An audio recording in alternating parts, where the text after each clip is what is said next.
Okay, I think we can start. Now this is the third topic of the lecture, given by Professor Narain. It will be on topological strings and applications. Thank you. Okay.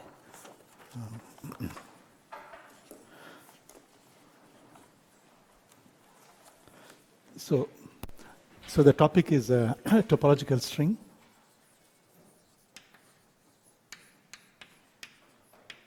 And relation, basically, to physical strings.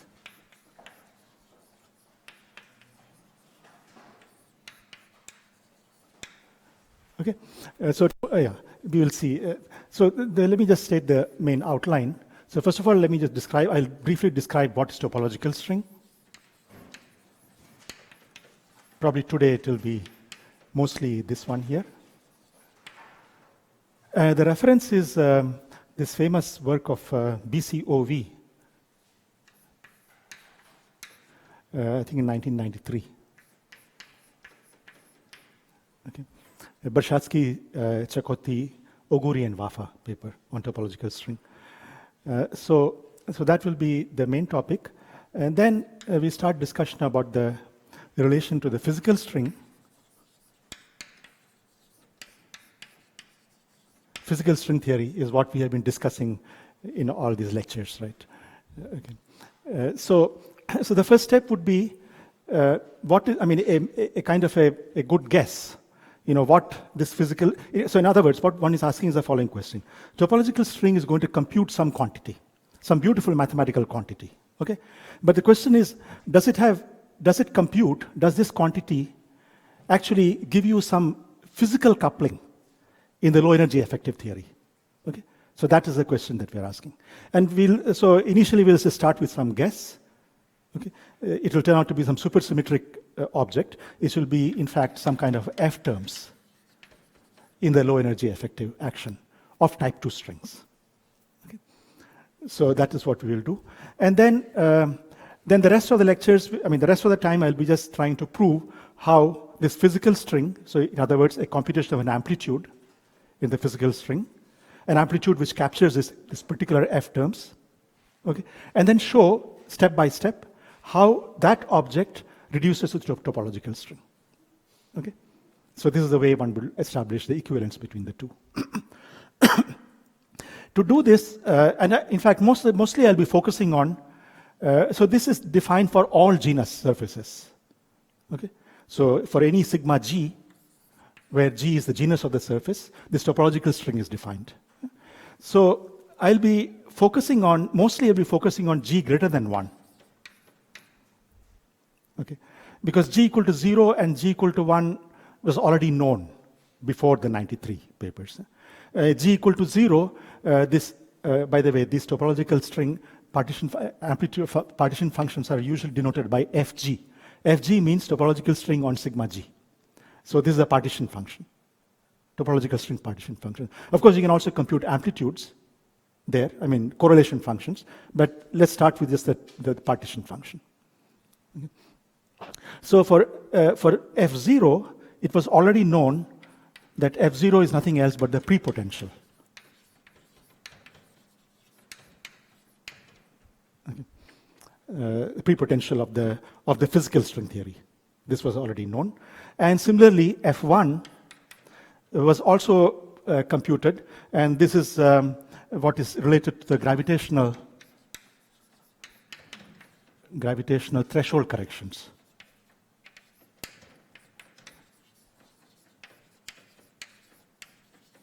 In other words, it's a one loop correction to some couplings, okay, threshold corrections. So these were already known. What was not known before 93 paper was G greater than 1 case. Okay, so I'll be mostly focusing on G greater than 1, but towards the end I will come back and briefly mention something about F1 in particular. For G greater than 1, we will need to prepare some kind of a mathematical preliminaries.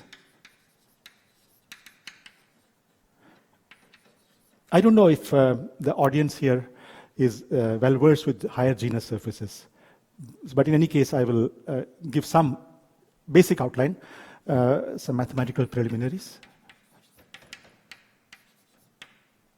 Okay. And then move on to the main tool will be actually what we call chiral bosonization. The tool that we'll be needing to prove that physical string reproduces topological string. What we will actually need is this chiral bosonization formulae. And this is done in very beautiful papers of Verlinde, Eric Verlinde, E. Verlinde, and H. Verlinde. And the reference is, let me just see, is 1987. Is nuclear physics,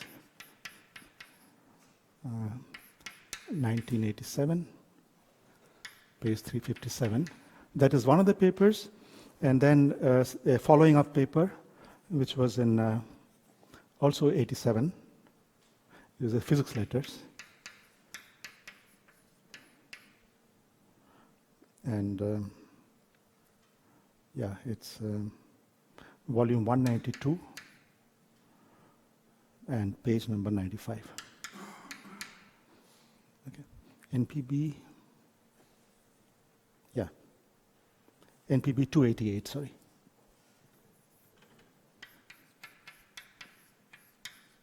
These are very beautiful papers, and quite amazing that these papers were written when both of them were PhD students. You know, this really amazing papers.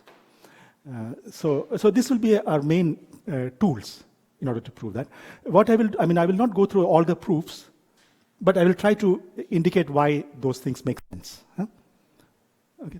So that will be the other thing. And finally, we'll put together these tools and try to show that the physical string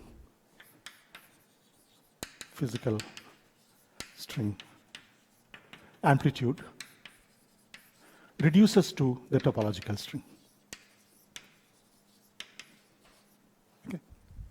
So that would be the main thing. And then, okay, depending on how much time I have left, I may say some generalizations. By the way, this reference for this one is a paper that we wrote. Okay, maybe so. This is it's in collaboration with Antoniadis, Gava, and Taylor. And the paper, it is published in Nuclear Physics, but I don't have the reference. It's just the HEP number, 9307, I think, 158. No, sorry. No, I think there's something wrong here. Anyway, it's a 93 paper with these authors. I think there's something wrong with that.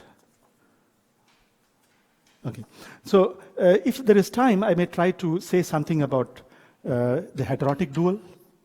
This depends very much if I have time. Heterotic dual of this whole setup. All of this discussion is in type 2. Okay, so the heterotic dual, and furthermore, there are also another generalization which we did recently, 2-3 years back, and that was in the context of type 1. Type 1, so these are two different things. This heterotic dual of that topological string. But a few years back, Walker generalized this construction, this topological string construction, to the context of type 1 theories. And these are what is called real topological string. This was a few, 5-6 years back. And so what we did was, again, to show that the physical string analog of this physical string analog.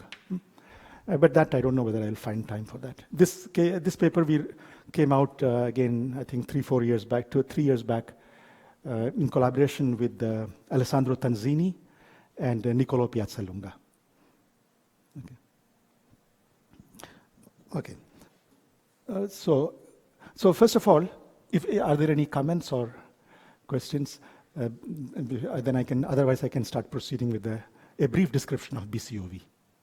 I mean, I will describe only that part which will be relevant for us. The paper is very fat paper, and there are a huge amount of things there in that paper.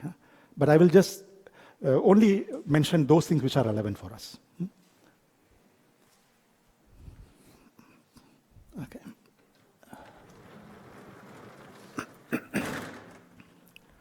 So what is the main idea here? So we start with the type 2 theory. Type 2 theory, 2A or 2B doesn't matter. Either of them, you can start. And so it's, of course, we know it's in 10 dimension, right? The critical dimension is 10. But but what we are interested in is a 4-dimensional theory, which means we compactify on some manifold, which is 6-dimensional manifold. Okay? But we want to do it in such a way that some supersymmetry is still unbroken in 4 dimension. Because this theory in 10 dimension has 32 supercharges. It's n equal to 2 theory, n equal to 2 supergravity theory. Okay? Which means there's 32 supercharges.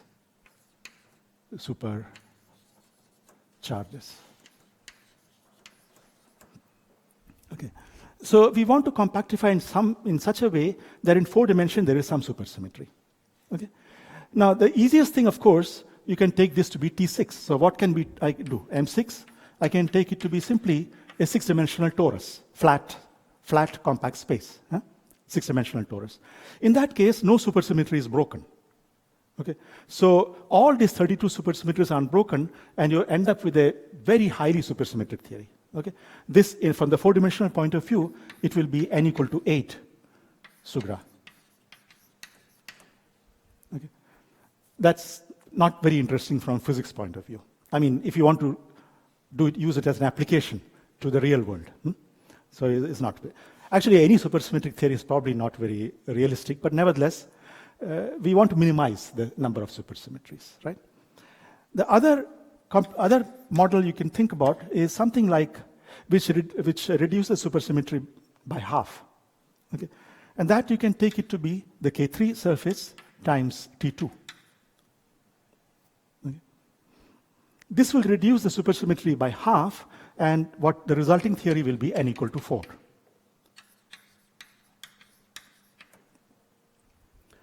But this is again too much supersymmetry here. N equal to 4 supersymmetry is just too much.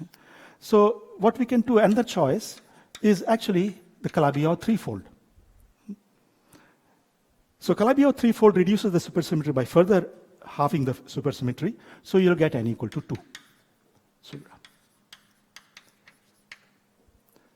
This is still far from the real world, but at least there is a lot of non-trivial things going on in n equal to 2 supersymmetric theories.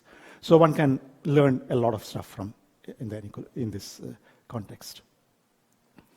Okay, now what is Calabi-Yau? Of course, I mean, I'm not going to focus on the geometry of the Calabi-Yau threefolds, but what my concern here would be, so you want to, what do we want to do? We want to write down a sigma model on Calabi-Yau, right? So the full space will be R4 cross Calabi-Yau threefold. That will be the full 10-dimensional space. So we want to write down some string Polyakov action. Okay, Polyakov action will have a R4 part, and then a Calabi-Yau threefold part. Now, of course, I mean, this has a lot of very rich geometrical structure, but from our point of view, what is most important is that this theory that we will have, the sigma model that will correspond to this Calabi-Yau threefold, will be an n equal to 2, 2 superconformal theory. And this is the most important part. From the worldsheet point of view, the Calabi-Yau threefold, CY3 sigma model,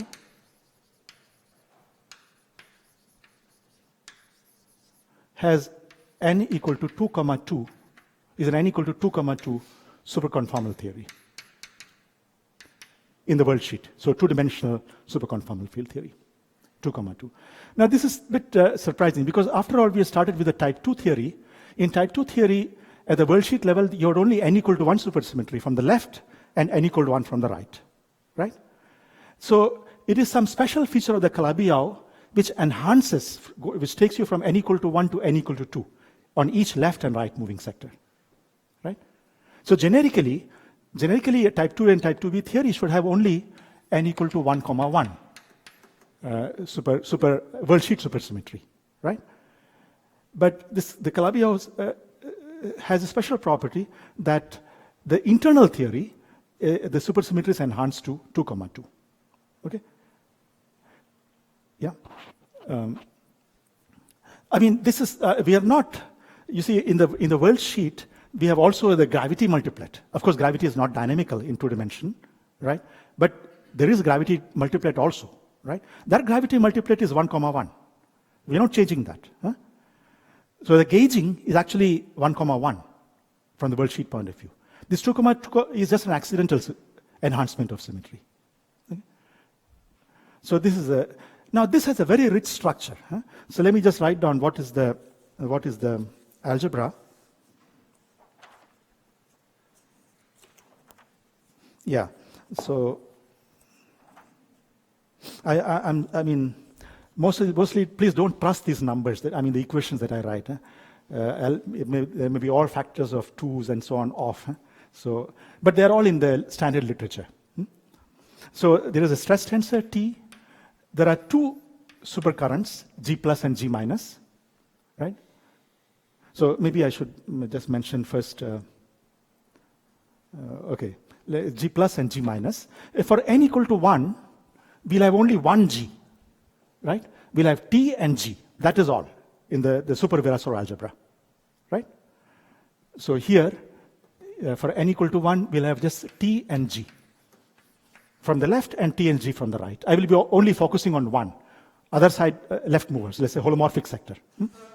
Anti-holomorphic sector will be exactly the image of, mirror of that.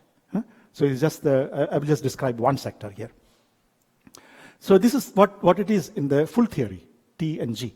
But here, in the Calabi-Yau sigma model, we have the G plus and G minus. That G, that part of the G will be simply G plus plus G minus. Okay? I mean, inside this G, inside this full G, there will be a part which will come from the internal space, right? That part will be simply the sum of this G plus and G minus. Okay. And then we have a U1 current. This is the U1 current. So that's the generators of the super n equal to 2 superconformal algebra. And what is the structure of the algebra? Maybe I can write here now. So you have this structure also if you represent R10 as a C5, right? Yeah. True. Absolutely, yeah, that's true. But I mean, the gauging is only n equal to 1. Right? That's yeah. Actually, I should say it's even more. I mean, here, for the K3 case, you get actually n equal to 4 superconformal algebra. No? Yeah. So this is the kind of minimal. One can prove, this is already proven in the original papers of, I think, Candelas et al., that they start from the following requirement. So we want, in 4 dimensions, we want one supersymmetry coming from the left and one supersymmetry coming from the right? And then they go through the arguments. What is the condition that it implies? And they come to the conclusion that the internal theory must have n equal to 2 supersymmetry, superconformal symmetry. N equal to 2 from the left, n equal to 2 from the right. So this is completely general. This is coming from you don't even need to know anything about the Calabi-Yau geometry or anything. This just follows from supersymmetry, 4-dimensional supersymmetry. Sorry? Yeah. I mean, but it's a huge amount. As already we said, Calabi-Yau, K3 is already n equal to 4, right? Yeah, it's even more. Yeah.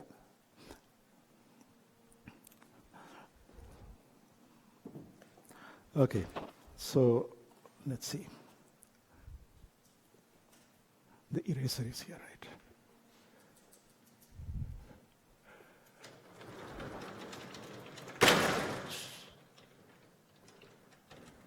Okay. So the structure of the algebra is the following. And so the T with T, of course, is a standard Virasoro. TZ, TW, OPE. is, I think, C by 2, C the central charge, Z minus W to the 4, plus 2T, Z minus W square, plus dt, right? Plus the non-singular terms. That's the OPE, short distance operator product expansion. Then T with the G plus minus will be the standard thing as the OPE of the Virasoro with any primary field, right? So the G will have dimension 3/2.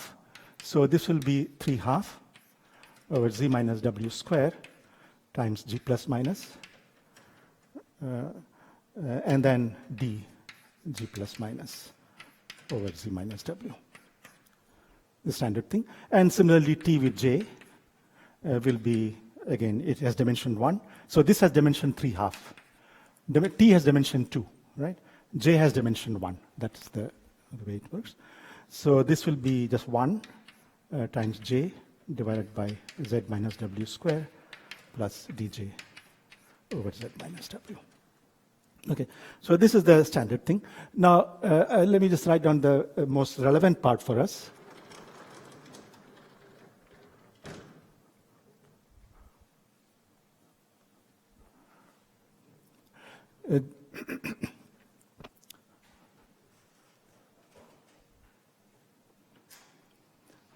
G plus with G minus, G plus with G plus and G minus with G minus have no OP singularities. Okay? But G plus with G minus will have something which is T over Z minus W. Now, what I don't remember is a number. No, sorry, first of all, there is some number here which I don't remember exactly. I think it is C by 3, but please don't take it too seriously. Z minus W cube plus J, again there will be some number here, Z minus W square plus T Z minus W. Again, there are some numbers here. These numbers I don't remember. They will not be important for us. I mean, just the form. This is not hard to see because this is dimension 3/2, dimension 3/2. So the worst singularity, which comes to the operator 1, is Z minus W cube. This has dimension 1, so this must be Z minus W square. And that has dimension 2, so it should be 1 over Z minus W. So the structure is very clear. J with J is just the standard U1 Kasmudi algebra, Z minus W. So it will be Z minus W square. And again, I think this number is important. This is C by 3. Okay. C, remember what is C? C for the Calabi-Yau case, it will be 9, right? The total C. The 6 coming from the bosons, because there are 6 bosonic X directions. And the fermionic, each fermion will give you half. So C in all these formulas, C is 9. That is the internal, that's the Calabi-Yau part. That's it. So that's the J. And finally, this plus and minus, as one can anticipate, these are referring to the charge with respect to this U1. Okay? So G plus has, say, plus charge, plus 1 unit of charge, and G minus is minus charge with respect to this U1 current. Okay? So as a result, we'll find G plus minus W will be G plus minus W over Z minus W with a plus minus sign. So plus 1 for this will be, generally speaking, if I have a charge Q, some operator with a charge Q, it will be Q times that, right? But in this case, the Q is plus or minus. So that is that's the algebra. Why there's no partial J plus J minus? I think, yeah, absolutely right. Absolutely right. There is I think, depending on whether you take plus minus or minus plus, because there is an asymmetry here, right? Because here we are expanding around W. So this, no, I think it is like this here. This, again, one should check. Half J. Then this is actually very crucial. Thank you for pointing out. This may be minus plus, something like that. Huh? Partial, yeah, correct, partial J. Yeah, absolutely, you're right. This is very important for what we say now. Yeah, this sign, one should check. I think it's minus plus in the way it's written. So minus for this and plus for that.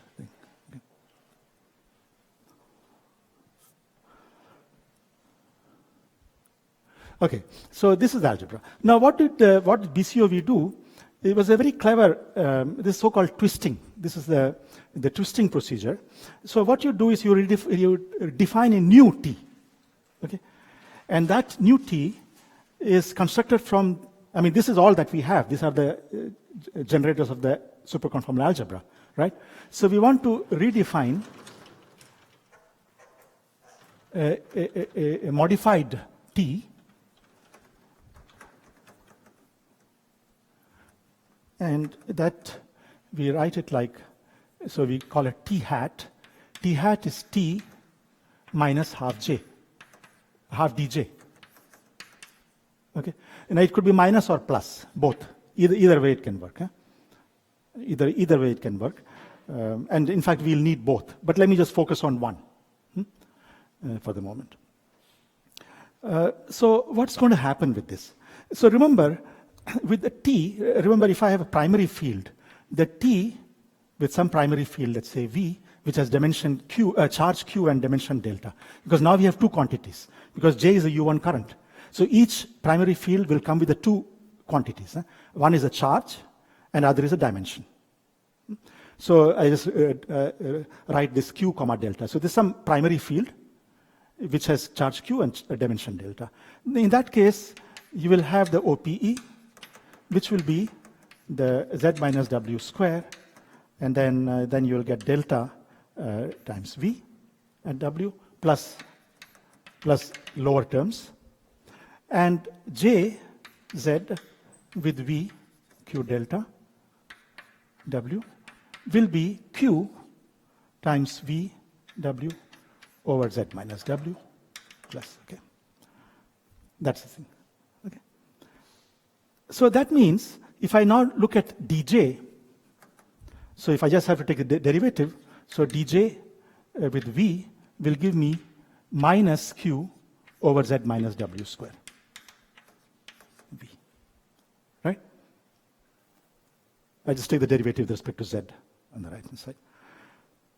So now T hat, we are saying T hat is T minus half dj. That means the dimension, so the dimensions will shift. So if I call delta hat as a dimension with respect to T hat, okay, then from these two equations we immediately see delta hat is delta minus Q by 2. Okay? So there's a shift in the dimension, and the shift is proportional to the Q charge. Okay. So in particular, now noticing that the G plus and G minus had +1 and -1 charge, okay, so G plus will get shifted by -½ G plus dimension will be shifted by -½ and G plus dimension will be shifted by +½ right? G minus. So this would mean that for G plus, the delta of G plus, delta hat of G plus will be delta of G plus, which is 3½ The original G had a dimension 3½ And then we have a -½ so that means 1. And delta hat of G minus would be 3½ plus 1/2, which is equal to 2. Okay. So the dimensions got shifted.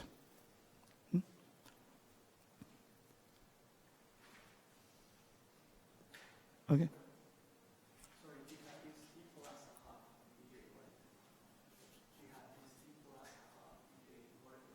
T plus half, yeah, it's for this. Exactly. Yeah, sorry, good. If I have made minus here, it would become plus. So in that case, this will become 2. So for the plus case, this will become 2. And here it will become minus, become 1. Okay. So there's it.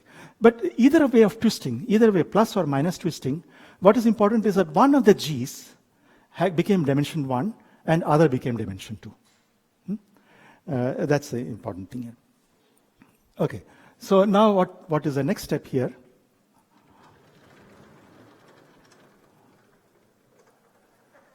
Now let's compare this situation with the just ordinary bosonic string. Okay. Now so far we have obtained these objects. Now let us look at the ordinary bosonic string theory.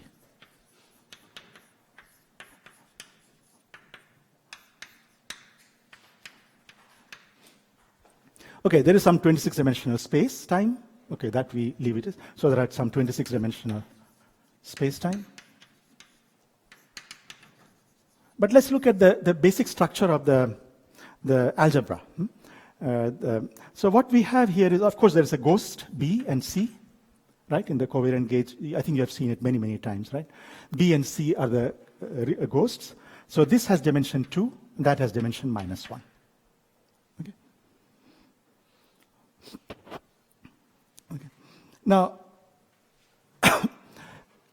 then there is also the Q BRST, which is constructed from the BRST current, BRST, JBRST, where the JBRST basically looks like C times T matter, plus there is a ghost piece, I think, which is CDCB with some coefficient, which again I don't remember. That is the QBRST. Now, important part of the QBRST is QBRST square. QBRST is nilpotent for the critical dimension when C equal to 26, and we are talking about flat space-time. QBRST is nilpotent, and we have this object. So this is, remember, this is dimension 1. That is why this is dimension 1. That's why I can talk about a contour integral. Yeah? You can integrate because it's one dimension. Okay.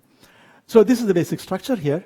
Now, comparing this with our case here, so let me fix the sign. Let me fix the sign here plus here, so that I just talk about something here.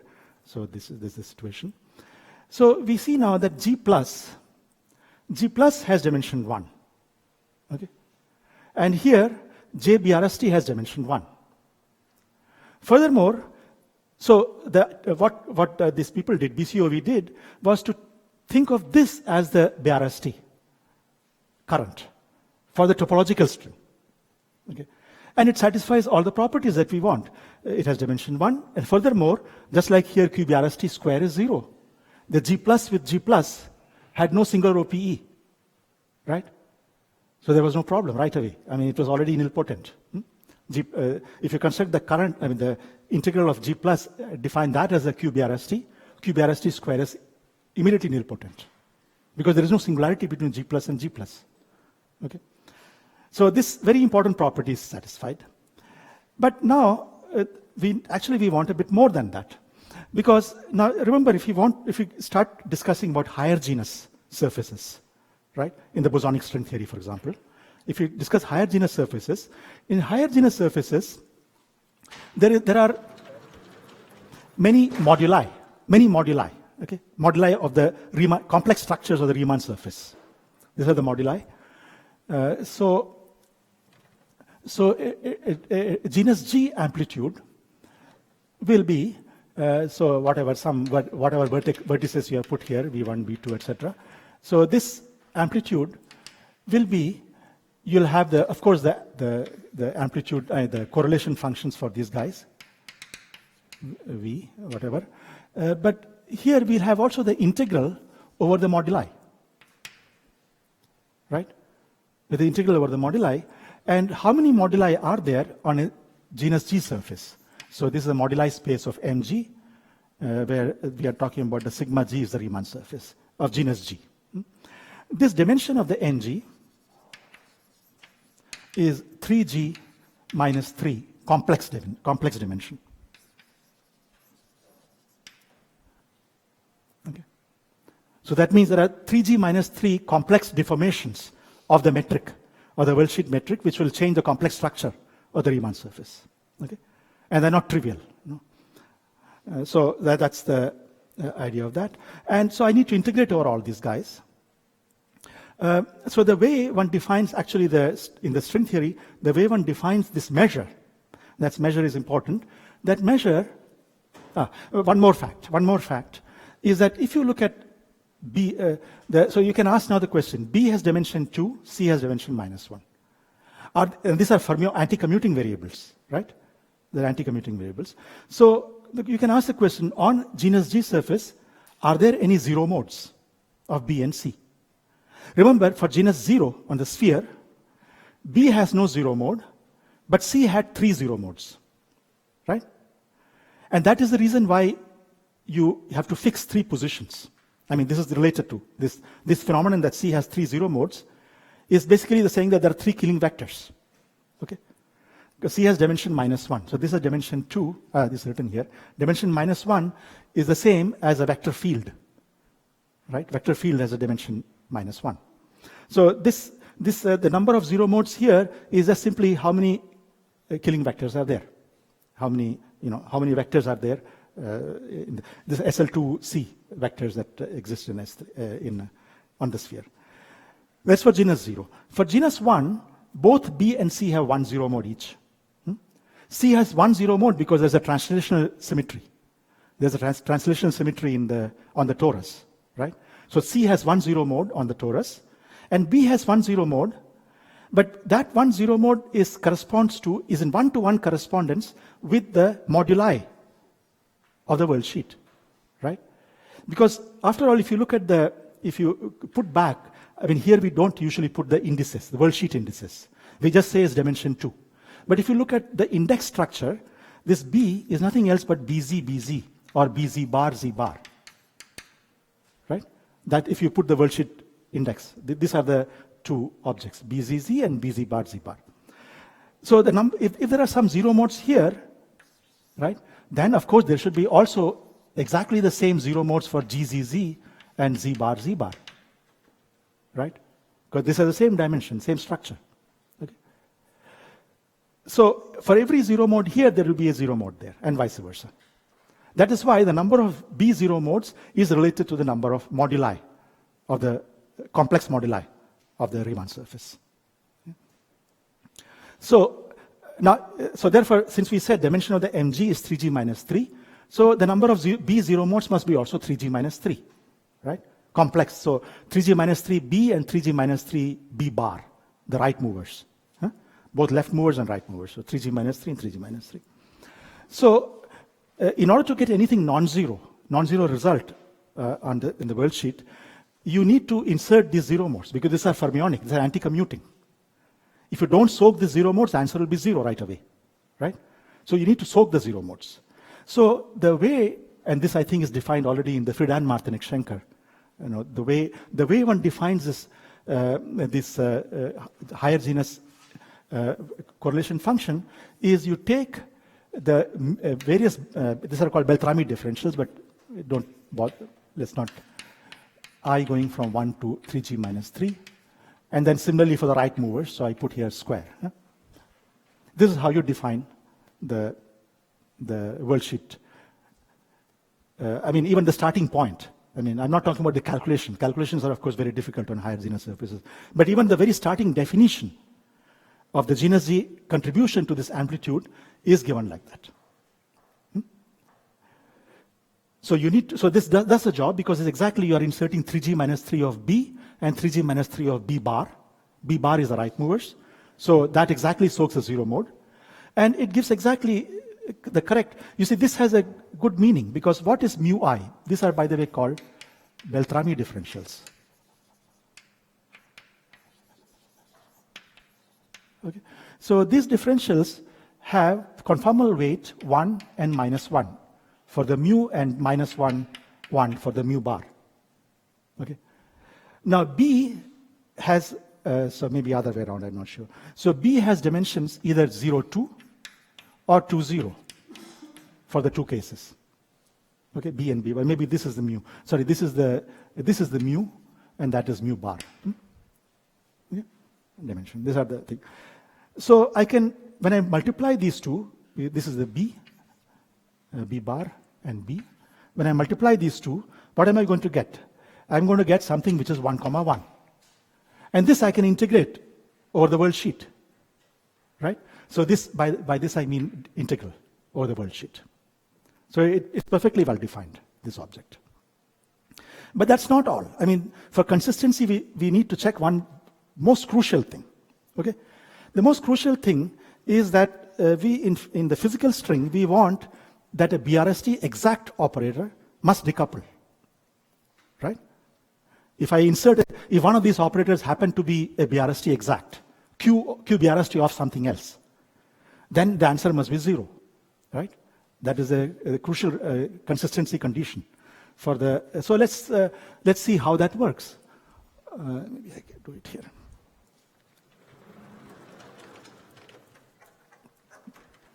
So we want to ask the following question. So let's suppose I may have various operators, V1, V2, etc., whatever, VK, but I insert a Q BRST acting on some operator V inside this amplitude.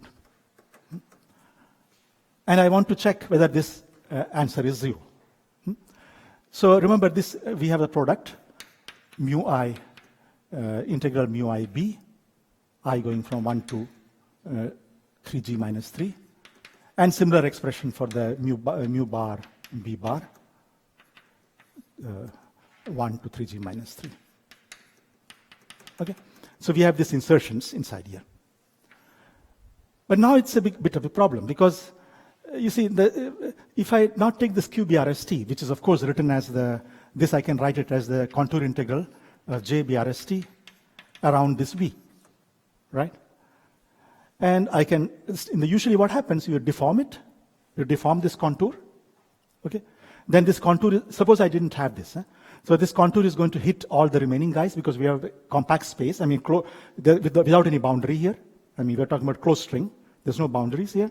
So these guys are going to hit each of these vertices. But each of these vertices are closed, QBRST closed, right? QBRST annihilates them. That's a physical state condition. Okay? So this will annihilate all of them and the answer becomes 0.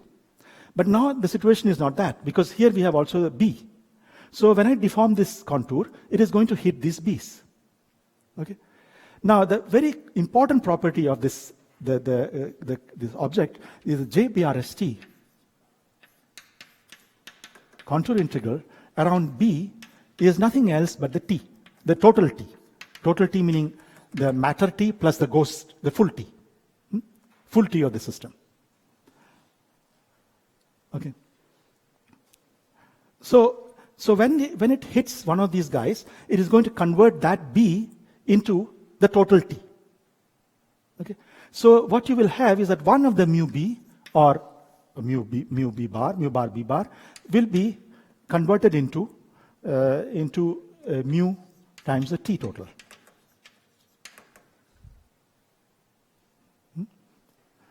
So this is the contour integral here. But what insertion of T total is nothing else but insertion of delta by delta G. Right? After all, this stress tensor. So this is the same as taking a variation with respect to the worldsheet metric. Okay. Then this object is nothing else but it's just a total derivative with respect to some modulus, Ti. Because remember, there are 3g minus 3 Ti's, no? So it will be, whichever you have taken this I here, it will be dual to some modulus on this, of the mg, some coordinate of mg. Mg is this moduli space of genus G surfaces. So this variation is nothing else but the variation with respect to that modulus, that corresponding modulus. There is a one-to-one correspondence with the moduli there. Moduli are some coordinates that you choose in mg, right?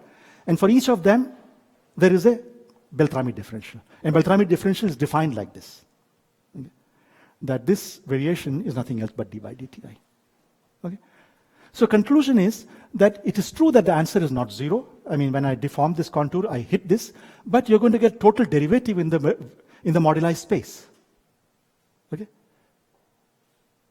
What you'll get when I deform this contour, I'm going to get Maybe I can erase here.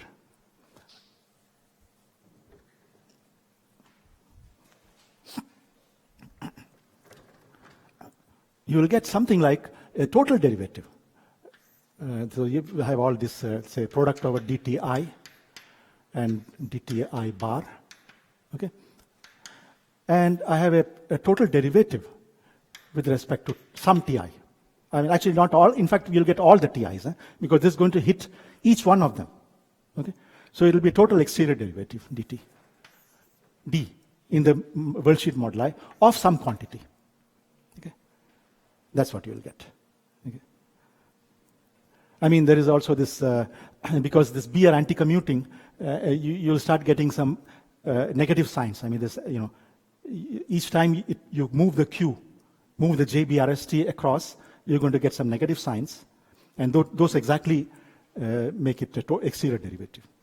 Okay, so that's the way you get. So okay, so this is the expression you have. So that means answer is not 0, but only the boundary term. It's a coming from the boundaries of the worldsheet moduli. Okay. Now, in the physical string, for the physical string to make sense, this boundary term better vanish. Okay. And again, I think in the morning you're mentioning that the way to understand that is, since we have a momentum to play with, you compute anything, I mean, quantities at generic momenta in which such that this boundary terms cancel, and then you analytically continue the result. So we believe that in physical string, these boundary terms vanish.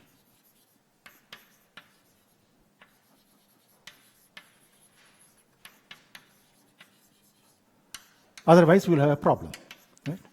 But we believe that that is the case. Aren't these now the internal momenta that are associated with these complex structure moduli? Essentially, you get some rational expression after integrating over the... Oh, no, here is a physical string. I'm talking about physical string, 26-dimensional momentum. Yeah, you're right, absolutely right. When I go to topological string, there will be, right? But here is a physical string. So at the moment, what I'm doing is I'm trying to I'm trying to focus on the main essential points of the bosonic string. Essential point was there is the existence of BRST. Physical strings are BRST closed, and the exact BRST exact must decouple. These are the main, conceptual issues, right? And then we go to the higher genus surfaces. We first saw that we are forced to insert these B fields in order to soak the zero modes, and they are nice because the B are folded with the Beltrami differentials because the number of Beltrami differentials is the same as the number of B0 modes. So this is a natural candidate as I choose a measure. Okay, but then we need to make sure that the Q exact operators decouple, right? And what we are saying is that, just to give things, suppose it was not even a total derivative. Then of course we are sunk completely, right? Okay.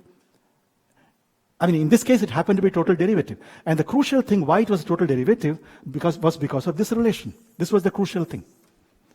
Suppose this relation was not true. Okay? Then this guy will not be replaced by t, and therefore it will not become a total derivative. Okay? So it will not even be a boundary term, it will be a bulk term. Right? Then there is no hope. Right? So at least the first requirement was that it better be a total derivative. Right? And then, then the issue is whether this total derivative contributes or not. Okay, so we believe, I don't know if anyone has really proven it, but we believe that these boundary terms vanish if you take generic momenta for these vertices, and hopefully, I don't know what is the situation with that. Okay. But now let us go back to the topological string. So, I erased this part, I think, here. Okay, so remember what it was. So in the topological string, after twisting, t hat equal to t plus half dj. Okay, we twisted like that. First of all, so g plus became dimension 1, and g minus became dimension 2. And furthermore, so we said that we'll take the g plus equal to the BRST current for the topological theory, which is fine because the dimension, this is contour integral. Okay, so G plus will take that, and the Q topological, the BRST topological, is nothing else but the integral G plus. This we did, and we checked. The first thing was that this must be nilpotent. It is nilpotent because G plus with G plus has no OP singularity. Okay, so this is nilpotent, and this is dimension 1. So this contour integral makes sense. Okay, that's fine. But now, when I go to higher genus surfaces, I need to have some definition of this measure. No, some definition of the measure. Now we don't have any ghost fields, B and C and so on. This is just a purely Calabi-Yau, any internal theory, and we don't have any B and C systems. This is just the internal theory. Okay. So what is a candidate? Well, we have one candidate. You see, B had dimension 2. This had dimension 2, right? And here we have a G minus which had dimension 2. Okay. So the idea is to use the G minus in place of B. Okay. But again, we need to check whether all the consistency is satisfied or not. Consistency conditions. So let us try to look at that here.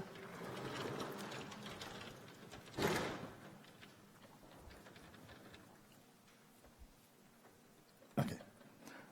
So first of all, since we have defined this as my topological BRST, then what are the states allowed? The physical state, the states, the allowed states in the topological theory, or allowed operators in the states or operators the same. In the topological theory, are those which are annihilated by Q topological. Q topological on that is equal to 0. Right? That's what we want. This is the analog of the string theory. Right? So we have a new definition of the BRST, but with that definition, we'll get some conditions. Okay. So we'll, of course, I'll talk more about this. What kinds of operators are annihilated by, right? By this. Actually, it will turn out that it will be just a finite set of operators. So in this topological theory, it's not, unlike in string theory, you have infinite number of states, operators. Here it will be just a finite number of operators, which will be annihilated. Modulo, of course, then you need to look at the cohomology of the Q topology, right? So you want to look at, so Hilbert space will be obtained by all of the closed operators, closed meaning BRST. So Q closed, or Q topological closed operators, divided, quotiented by Q on anything, Q top on anything. Okay? This is fine, right? Because any exact state is certainly in the kernel of Q top, because Q top square, Q square is 0. So this is contained inside this thing, but you need to mod out by that. And once you mod out that, it just becomes a finite number of states. And those states correspond to certain moduli of the Calabi-Yau. Okay? This Calabi-Yau itself has certain moduli. Okay? Those moduli will appear as massless scalar fields in the low energy effective theory, in the physical string theory. Right? There'll be some massless moduli, and there'll be some, the low energy effective field theory, there'll be some massless scalars. So this topological strings is just capturing only those moduli, right? Which will appear. I'll discuss a bit more a little later, the nature of what kind of moduli will appear. That depends on the type 2A theory or type 2B theory or A twisting or B twisting, etc. Which moduli. But there will be a finite number. Number of physical fields are finite. Could you do the same computation using a field theory of those? So basically what it is, okay, in a sense, it's are like, how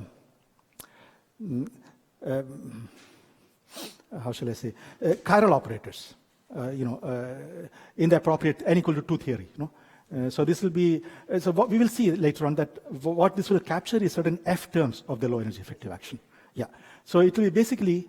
But the question is, usually you think of writing down an effective theory at 3 level, and then you're doing loops with those finite number fields. Is it possible to do something like this? I mean, I understand what Yeah. we are going to Yeah. do, but the question is, Yeah. let us try to do it in a kind of different way. Write down the effective theory at the tree level and then do the loops. So you're saying whether I can... Because you have a finite number of Right. Because Understand, yeah. string theory, Yeah. it's difficult Sure. because we have Yeah, I don't know if this can be captured completely by that. So you're saying there are a finite number of states, so I have Feynman graphs with just a finite number of states, right? Yes. Yeah. Yeah. Well, first of all, you see, I don't know whether I can do that because here there is no notion of momentum or anything like that. I mean, this is just nothing like that. And besides that, I'm not sure whether it will capture all the, because... Yeah, matrix model, true. But I don't know if that can capture all these worldsheet instantons, Because here the most important contributions are coming from the worldsheet instantons in, say, a model. I mean, so I don't know if that can be, yeah.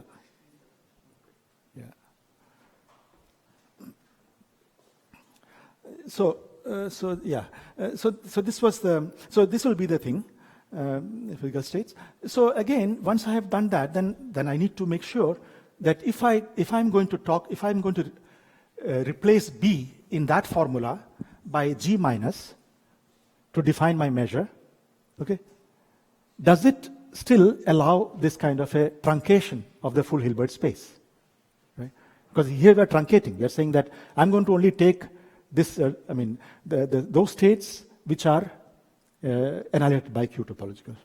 So in other words, in the amplitude, if I insert a Q topological exact operator, does it decouple? That's the question. Okay. So we can do this again.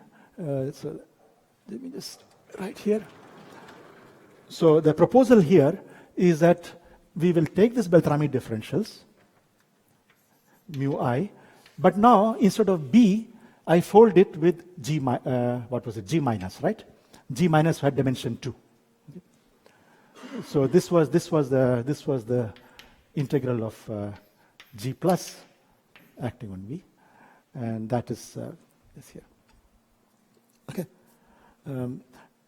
So this is what we are going to take, product, and similarly, let me just focus on the left movers. There is similar right movers also. This is a holomorphic sector, there is the anti-holomorphic. Okay, mu bar, and some G, okay? Let's say G minus, tilde. So I equal to 1, 2, 3G minus 3. So we have this product, and then I have whatever vertices I put. Those vertices are the ones which satisfy this condition. Okay, and then okay. So we want to compute this object. But now suppose that one of these guys, again I insert a Q topological acting on some vertex. Okay, I start deforming this contour. Since these are all annihilated, this kills it. But again, the problem would be what happens when Q topological acts on the G minus. Okay. And that is the important point again here, that you can easily check, again from the algebra that I have written here, after correcting the coefficients, with some of the coefficients are probably wrong here, that you will see that if you take, so the current, remember, Q topological was G plus, oh, it was not here, I erased it. G plus with G minus, yeah, exactly. G plus with G minus is that, right? So when I do the contour integral, I'm going to pick up the first order pole, right? The first order pole exactly comes with the, I think the sign is opposite. Exactly it will come with the T hat. Okay. So this will be, this contour integral is exactly T hat. Okay. So I'm sorry, with some mess up of the signs are there. But if you do it correctly, just carefully, you'll find that this will be exactly this, T hat. Okay. So that's exactly what we wanted. Because now what we are saying is that when this hits here, one of the G minus is replaced by T hat, and therefore it's again going to be the total derivative in the moduli space. Okay. So you'll get boundary term. However, now it is not true that the boundary term is 0. Okay. Now there will be some what we call what BCOV call as holomorphic anomaly. Okay. That is the holomorphic anomaly equation. So you'll find that so this will become total derivative. So I have these integrals. This, when I insert that and use this equation, it will become a total derivative, d of something, where d is a derivative, total derivative in the worldsheet moduli space, the 3G minus 3 complex dimensional space. So you're going to get contributions from the boundaries of the moduli space. But what are the boundaries of the moduli space? Those are various degeneration limits of the genus Z surface. Okay? So there are two types of degenerations. I mean, I won't be saying too much because I don't need the holomorphic anomaly, but just to give you an idea what it is doing here. So I have some Riemann surface, let's say, some genus Z surface, and I look at the moduli. I change the moduli. What is the boundaries of the moduli space? The boundaries corresponds to degenerations of this high genus surface. There are two types of degenerations. One, you could take this handle and pinch it. Okay, that is one possibility. That's what is called the handle degeneration. We just shrink one of these handles and make it to 0. That will be one boundary. Okay. Other type of boundary will be what is called the degeneration over a dividing degeneration or of a dividing geodesic.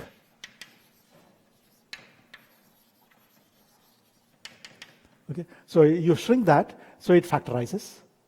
Okay, so in this case, the picture will look like. In this case, the picture is.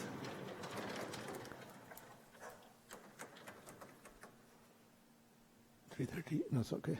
In this case, what will happen? I have a world sheet here, one loop in that picture, and then I have the remaining surface, which is like two-dimensional thing. And since I'm before making it 0, what will happen as you start shrinking this, you can think of it as a thin cylinder which connects these two surfaces, right? So in the limit, you are just pinching it. Okay. So in that case, what is going to happen here? What is going to dominate? The dominant thing will be, remember from the physical string thing, what will happen? The lowest mass state will be the dominant contribution here, right? Because this is a propagator. You think of this as an infinitely long cylinder, right? So infinitely long cylinder, because there is going to be a q to the power of L0, which will be the suppression factor. Okay, so dominant factor will be simply the lowest energy state. Okay, that will be this, and then so you will get some kind of a 1-point function here, and a 1-point function there, multiplied by the propagator. Okay. Okay. Actually, in this particular case, what happens, which I should have mentioned here. So, I mean, let's just simplify the case, and I just compute the partition function, topological partition function. So the no operator, I just put here q topological of some operator. So q exact operator. There's nothing else. Okay. So in that case, what's going to happen is that v will be left over. That v will be somewhere, and it turns out this requires a bit more careful analysis. That the only way this can give you something non-zero is when the v is inserted here. Okay, v is itself in the cylinder, not in this component, not in that component, here. And what is the reason? Because this is going to give me, because I have to integrate over this v, right? This is going to give me the length of the cylinder. Okay. And you see that unless you have that length of the cylinder, the answer will be 0. It will be too suppressed. You precisely need that length of the cylinder to give you something non-zero. Okay. So therefore, what you get, this will be a 3-point function. You see that there are three-point function here. Okay. You think of this as a state, right? Well, kind of a massless state. Massless state here, massless state there. A 3-point function.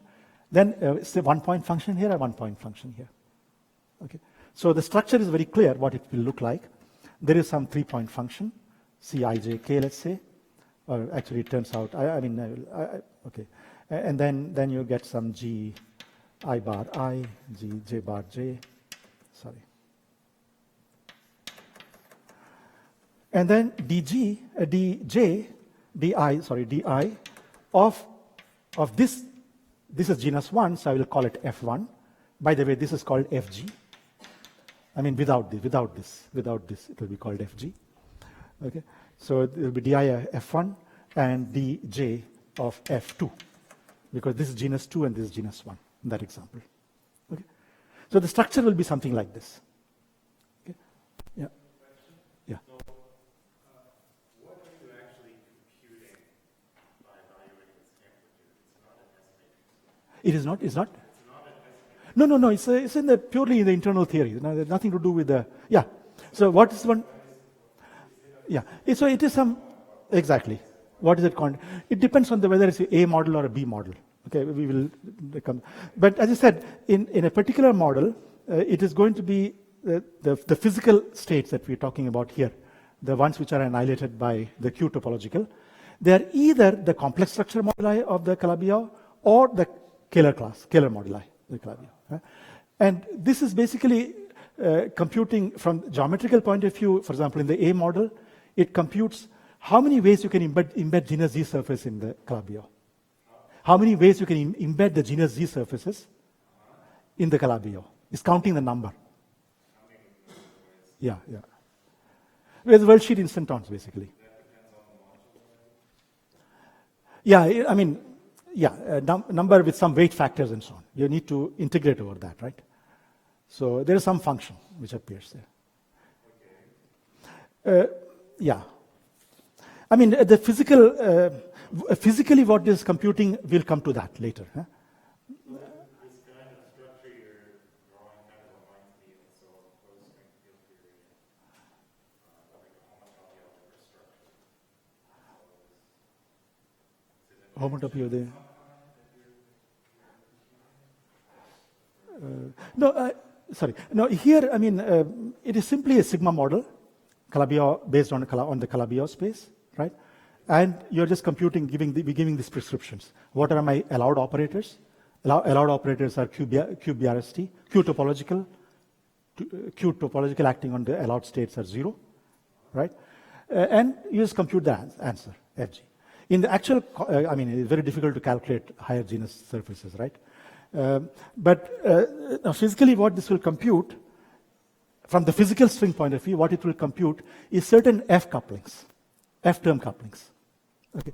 So F-term couplings will depend on either it will be holomorphic, let's say. So it will depend either on the scalar moduli or the complex structure moduli, depending on which theory you're talking about, type 2A theory or type 2B theory, etc. So this basically computes that. So it is kind of computing an action. Low energy effect. Yeah. Action for these modules. Yeah, I mean, for BCOV, they are not even thinking in terms of low energy effective action theory. This is. I'm not committing as to what the interpretation of this action has some functional field. Yeah, so some functions of the moduli of the Calabi-Yau. Yes. Yeah. Yeah. It is in the other paper that, I mean, we wrote that where we related it. No, BCOV conjecture. Computing some F term. Okay. Based on already the experience we had, both F0 was the prepotential, F1 was the threshold corrections, gravitational threshold corrections. So from that, one could guess what it could be. But yeah, that's the whole purpose of this lectures, actually. So what it looks like you're saying with this homomorphic anomaly reminds me of the statement. So it looks like you're saying the S matrix is not gauge invariant in some sense. But really how I would interpret that instead is saying that the action is gauge invariant, but it's a nonlinear gauge symmetry. Okay, for me, yeah. So as I said, I think that, so let me say, there are two types of degenerations. This is one degeneration. I mean, I'll come back to that, just 1 second. And the other degeneration, which is much more fundamental, is this handle degeneration. Okay, so that is really a quantum effect, that one. So this is like, let's take even a single one loop case. Suppose there were nothing else there, just a one loop. So in one loop case, I just degenerate that. That is, in that case, what is going to happen? Only the massless state will be propagating here. Okay, so the effective action from the physical string point of view becomes non-local. Okay, I think it's a consequence of non-locality. Okay, so that is a true anomaly. That is really a quantum anomaly. Right? These guys are not. I think these are this kind of degenerations. I think is simply the fact that string theory does not compute the 1pi. It just computes all the irreducible graphs. There need not be 1pi. No? So even though at the 1pi level, we expect it to be completely, really holomorphic. F terms have to be holomorphic, right? But when you take the, all the irreducible graphs, all the, connected graphs, yeah. In string theory, what we are computing is all the connected graphs, not one particle irreducible graphs. So when you take the connected graphs, then you see that you generate a non-holomorphicity. Okay. And in fact, in the paper that we wrote, not this paper that I referred to, there was another paper we wrote on the heterotic topological string, where we actually computed, for the case of dividing geodesic, that those anomaly terms, holomorphic anomaly terms, one can understand as simply coming from the connected graphs. Okay. So, but this is I think true dynamics, this particular thing. It is, I think it is basically because effective action is non-local. I think that's, yeah. But for BCOV, I think they were not interested in this part. Although they made a conjecture, no? But their main emphasis was just understanding the geometry of the Calabi-Yau somehow. Whatever information, topological information you can get. So this is a whole class of topological information, right? For every G, you have some. So that's from, I think mathematically is very interesting.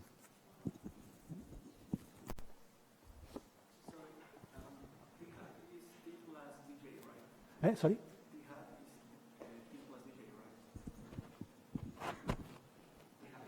T hat. T hat is, yeah, so T hat is T plus, I think in this particular case, T plus half dj. Right, so yeah. U times T is proportional to derivative with respect to T hat, right? The model. So how dj? No, this is, I mean, from topological theory, this is what it is. This is the stress tensor. You see, you declare this is my stress tensor in the topological string. So that means that this T hat is related to the moduli. Yeah, it is a derivative with respect to moduli. Yeah. So the whole thing is changed. I mean, in this CFT, you will think of T hat as your stress tensor. Okay. And G plus as the BRST current, G minus as like B field. Yeah? So that ensures the. Okay, so there are indeed boundary terms. These boundary terms have, so in a structure is something like this. I mean, if I put here all the factors, something like this, plus similarly Ci bar, J bar, K bar. These are the Yukawa couplings, 3-point functions, or Yukawa couplings, 3-point functions. And here you get, dividing case would be, so more generally it will be FG1, G2. So G1 genus here, G2 genus here. So G1 plus G2 is G. And here you will get D, J bar, DJ, D. So again, G I bar, G, J bar, J, and then DJ, DK. DJ, DK, F, G minus 1. Roughly this is structure. This will be actually Kähler covariant derivatives. They're all Kähler covariant derivatives. I mean, I'll maybe come later on to this. They are not just ordinary functions. They carry some Kähler weight. Okay. So these are Kähler covariant derivatives and so on. This is the structure that you get. Okay. K is a Kähler potential. Yeah. This is this is what you get. Yeah. But anyway, my focus will not be this actually. My focus, so in the rest of the lectures, what I'll be doing is, because I think here one is, I think mainly the workshop is about the worldsheet techniques, right? So I'll focus on the proof, how we show that this physical string amplitude reduces to the topological string. So that will be the main points, main thing I'll be spending on. Okay. Is something else to say here? Yeah, so let me just give an idea of what are the physical states here. I mean, this physical meaning in the topological string, what are in the cohomology of the Q topology, Q topological. So let us try to, and so a convenient realization of a Calabi-Yau space is in terms of orbifolds. Do you want a break now? Should we have a break? Or? 2:30 to 4:30? Yeah, maybe we can have a short break and then come back. So what I will describe is a particular realization of Calabi-Yau, which is in terms of orbifold. So here, orbifold, essentially everything is a free field theory. So we can understand it much more clearly, right?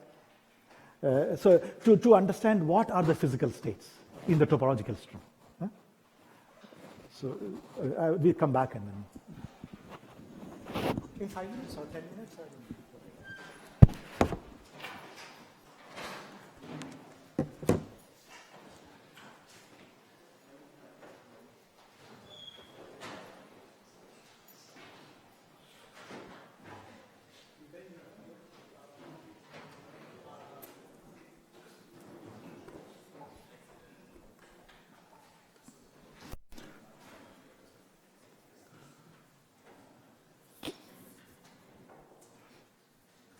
Oh, by the way, just I forgot to mention one important point also before I come here. Like in the here, I mean the central charge of the t hat. If you take the t hat and you look at the OPE of the t hat, t with t has a central. Apart from the usual terms, there is a central term, right? C by 2, z minus w to the 4. Right? But if you take t hat with t hat, you see that this becomes 0. Okay. Other terms will be there, of course. There is a 2t over z minus w squared. Those terms are there.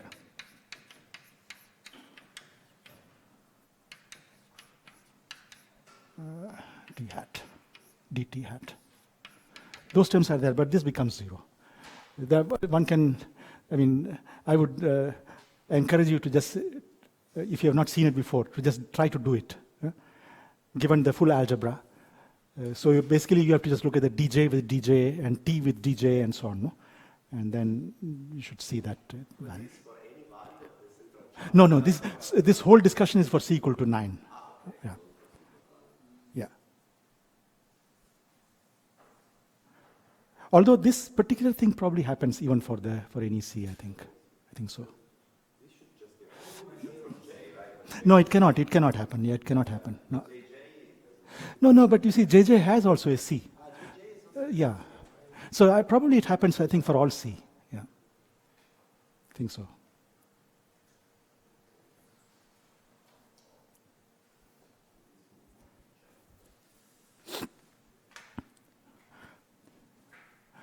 Okay, so let's just try to get some feeling for what is happening here. So here what we do is that in the orbifold language, what we are doing is we just compactify on a T6. And in particular, we'll take the direct product, T2 cross T2 cross T2. So the 6-dimensional manifold that we are talking about is this. Not exactly this, because if I just compactify on a torus, on a T6, we know the supersymmetry is too much, right? So what we do is we mod by some discrete group.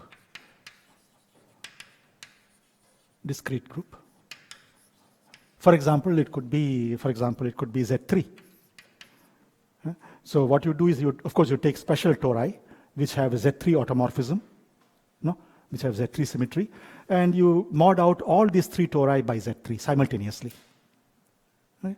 That's one possibility. Or you can do, there are several possibilities, Z2 times Z2, or Z4, or Z6. Various possibilities are there. But you cannot just do any arbitrary modding out, because then you can break all the supersymmetry. So you need to make sure that one supersymmetry is left over from the left and one from the right. So, but there are still many possibilities. So if you do that, you can do that, yeah. You can do that, of course, but in this particular case, we'll be always working with the symmetric. Yeah, I think here, yeah. Although here also, I think you could also do. I don't think there's any problem with this. The geometric interpretation will become more difficult then, yeah. Yeah. Okay, but at any rate, what we want is not completely asymmetric. I mean, in asymmetric, you could have a situation where you get two supersymmetries from the left and 0 from the right. Not that. Same, yeah, you need. Yeah. Okay, so in this case, generally what will happen is, so let's say already before even doing the orbifold, what are the kinds of operators you have? You'll have, I mean, you can of course write down complex coordinates here. So Z and Z bar, no? On each torus. The Z and Z bar, then they are, because it's torus, so there is a lattice group which identifies the Z and Z bar, right? So similarly, so I have a Z1 bar, so Zi is Zi bar, where I goes from 1 to 3. The 3 tori. You can do that.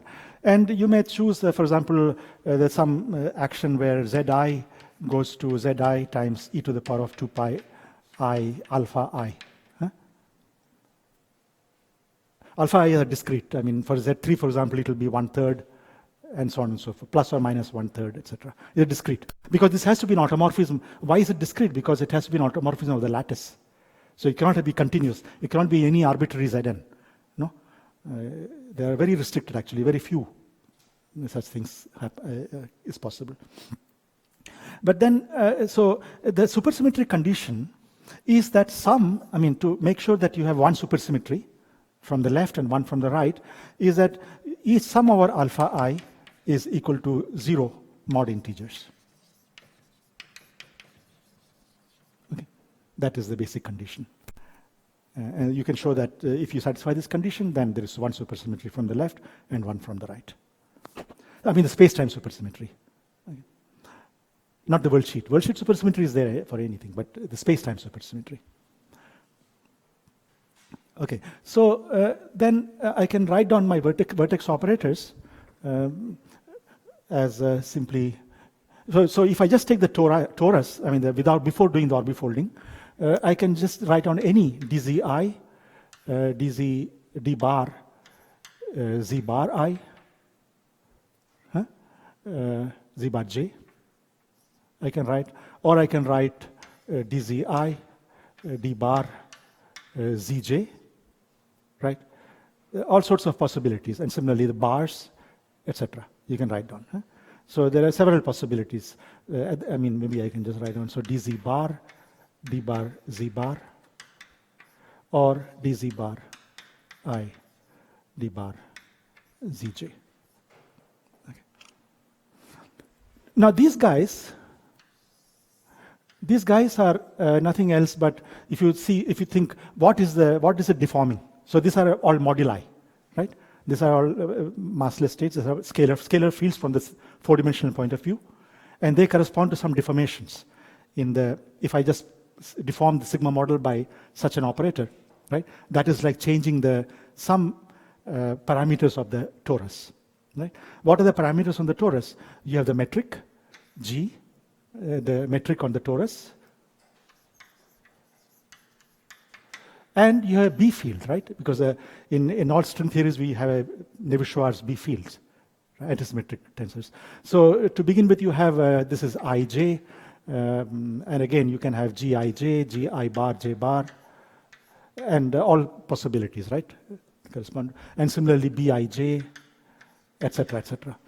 So these moduli, these vertex operators are simply deformations of this metric and the antisymmetric tensor. So that is a combination.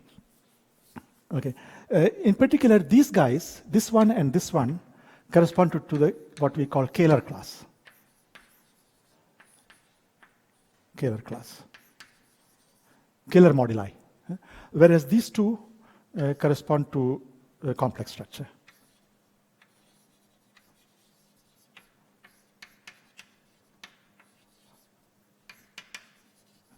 Complex structure deformation. So this is what is called a complexified Kähler class, which means it is not only the, it's both the metric and the B fields are both are there. So it's a complexified Kähler class. Anyway, so one can write down all the details, but so you can see that there are many moduli here. Okay. However, these are not all of them. This is for the torus. But now, what happens if I do the orbifolding? If I do an orbifolding like this, in general, I cannot just choose arbitrary I and j. This better be such, so what is the restriction here? So here, for example, when I do an orbifold group action like that, I'm going to pick up a phase e to the power of 2 pi I alpha I. And here I'm going to pick up e to the minus 2 pi I alpha j. Right? Minus because it's z bar. Because here we say z goes to that, no? So only those states will be projected such that this product is 1, right? Everything else will be projected out under the orbifold group action. So we are looking at all the states which are invariant under the orbifold group action, right? So those guys which have alpha I equal to alpha j, then this will survive. If alpha I is not equal to alpha j, mod integers, then it will not survive. It will be projected out. Okay. Similarly here it will be alpha I plus alpha j must be 0 mod integer, otherwise it will be projected out. So only a subset of that will remain. So for sure, let's say, so if I do, let's do take a Z3 example. Let's take a Z3 example to be very precise, very explicit. So in Z3 example, what survives is dzi, d bar, z bar, bar meaning left and right mover. Sorry, here I put a bar there. D bar, z bar j. This will survive because this picks up e to the 2 pi I over 3. That picks up e to the minus 2 pi I over 3. I erase that. Zi goes to e to the 2 pi I over 3 zi for all zi. You see, this is Z3 is acting simultaneously in all three. Huh? So it's okay. So it's for all the I, it is that. Alpha I is 1. Huh? Alpha I is 1/3. So this survives. Similarly, the other way around, d z bar I, d bar zj will survive. D bar zj will survive. But you cannot have things like these objects, zi, zj. That will not survive, right? Because this will be e to the 2 pi I over 3. That will be also e to the 2 pi I over 3.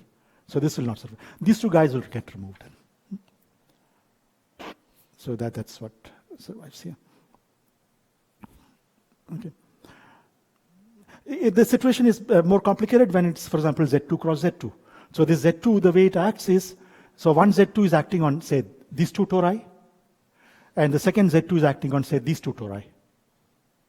If you had only one Z2 acting on just these two tori, that will give you T2 cross K3. It has more supersymmetry than what we want. Huh? So that's why, okay. That's also interesting to study something else, but K3 cross T2. But here, if you really want Calabi-Yau threefold, where you just get one supersymmetry from left, one from the right, then one Z2 is not enough. You need Z2 times Z2, or you can do Z4, and so on. So this Z2, then there will be more possibilities. If I have Z2 here, then you see some of these guys where this type of operators will also survive. Some of them. Huh? So it depends on the precise group, what survives or what does not survive. Okay. So now, so let's look at, so what is the G plus and G minus here? This I may better keep it.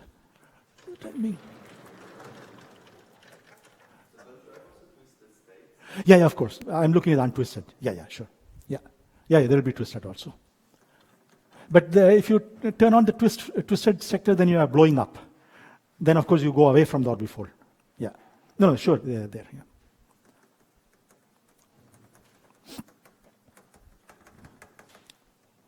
Okay, so now let's say what is G plus. G plus will be, so for each of these Z, there will be a fermionic partner, right? I mean, the worldsheet fermion. So the full thing will be Zi, and then the corresponding psi I, Z bar I, psi bar I for each. So this is the, so if I take G plus is going to be psi bar I, psi I dz bar I, summed over I. I'm just writing the internal part. Then there will be the remaining part, but let's just focus on the internal part. Anyway, that's what is important for topological string. Okay, and G minus will be psi I bar dzi, summed over I. Yeah, right? And the J is in this notation, I think it is simply psi I, psi bar I, summed over I. Okay, so now suppose we have twisted in the way we were twisting, which was T hat equal to T plus half dj.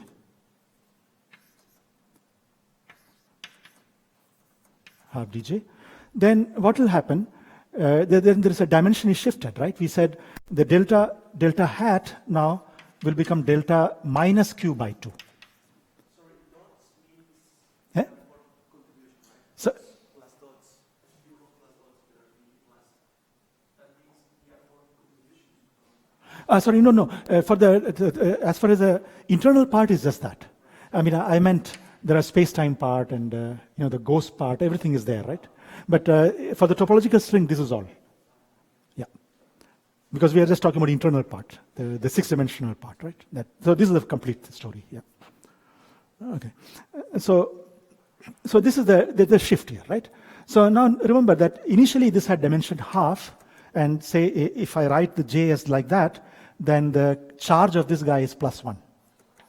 So this is Q and delta for the psi's.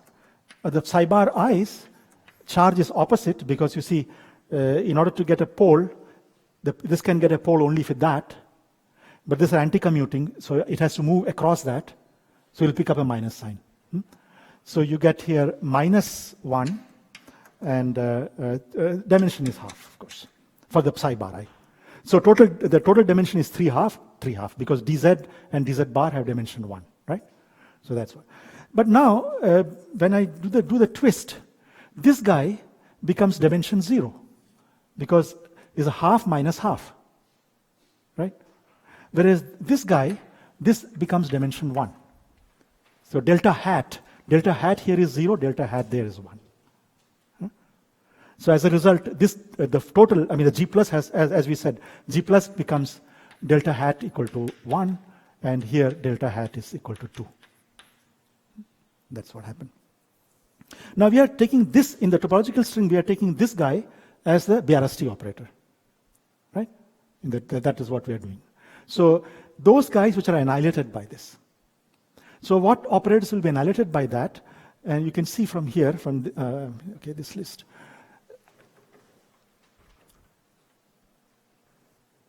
Yeah. And so actually the list, the list of the operators are this, right? So you see, what is surviving from, I'm just looking at the left moving sector, right? From the left moving sector, what will survive is this. So I want this guy to annihilate this. So it will, this operator will survive, right? dz bar I. And whatever, the right moving could be anything, because I'm just talking about left movers. Is that correct, dzi? Yeah, I think so, right? Because that will have, so this will survive. So this will be inside in the Q top, it will annihilate. So Q top, Topological will give you 0. Okay. And so on. I mean, whereas that one will not. That one will give a pole and then you will get something non-zero. So this will survive. So maybe I can just forget about that. Just look at the left moving part. So then you can take the right moving part and combine with whatever you want, right? Left moving part. So this will be fine. What about this object? If I take psi I, that's also annihilated, right? Because this guy is psi I. Okay. Psi with psi has no singularity. Psi with psi bar has a singularity in OP, right? So this will not serve. On the other hand, if you take, let's see, dx dz bar. No, okay, so this will be fine, right? What else? What about psi bar I? Psi bar I will not be 0, acting on Q top, acting on that, will not be 0, but in fact it will be equal to, from there you see it is dz bar I. So this guy is annihilated, but it is in its exact operator. It's a Q exact operator. Okay. The physical operator will be that, psi I.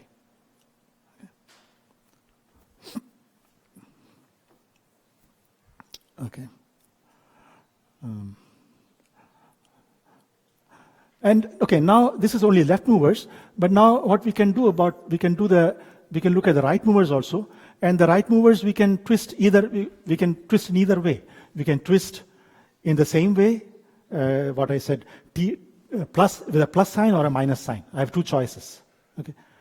In one case, you call it A model. In another case, you get B model. Okay? So A model or B model difference is the way you do the left versus right. Huh? So if you do on the left one type of twisting and the right the same type of twisting, you call it a B model. And when you do it in opposite way, you call it A model. Okay. So, okay.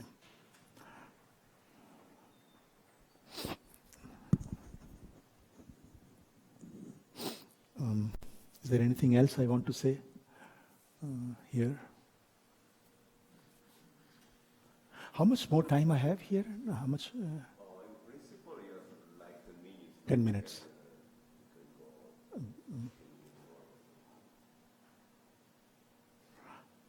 Okay, so let me do the following.